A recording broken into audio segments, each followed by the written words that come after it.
Hi, welcome to the physics side. This is Neha Dashora. Hello everyone. आज के video में हम strong nuclear force के बारे में डिस्कस करेंगे। Let us so strong nuclear force को समझने के लिए पहले एटम के स्ट्रक्चर को रिकॉल करते हैं। एटम में सेंटर में एक न्यूक्लियस रहता है और उस न्यूक्लियस के आसपास इलेक्ट्रॉन्स ऑर्बिट करते हैं, इन सर्कुलर ऑर्बिट्स रिवॉल्व करते रहते हैं।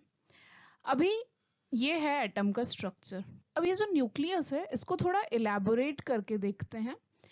इस न्यूक्लियस के अंदर होते हैं सब एटॉमिक पार्टिकल्स जो कि प्रोटॉन्स और न्यूट्रॉन्स कहलाते हैं। दो तरह के पार्टिकल्स होते हैं, प्रोटॉन्स पॉजिटिवली चार्ज होते हैं और न्यूट्रॉन्स न्यूट्रल पार्टिकल्स होते हैं।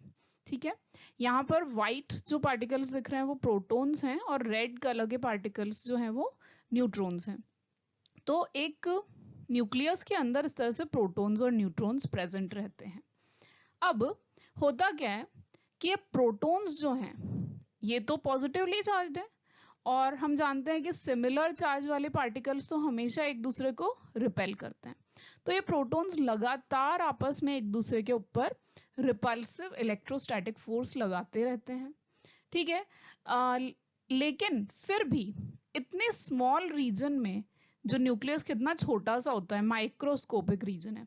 ठीक है, इतने सारे प्रोटॉन्स, जितना एटॉमिक नंबर है एटम का उतने नंबर में उतनी संख्या में प्रोटॉन्स प्रेजेंट होते हैं और न्यूट्रॉन्स भी होते हैं। ठीक है ना, तो मान लो किसी का एटॉमिक नंबर 100 है, 108 है, 70 है, 90 है, जो भी एटॉमिक नंबर है एलिमेंट का उसके न्यूक्लियस में उतने प्रोटॉन्स रहेंगे ऑलमोस्ट, है ना।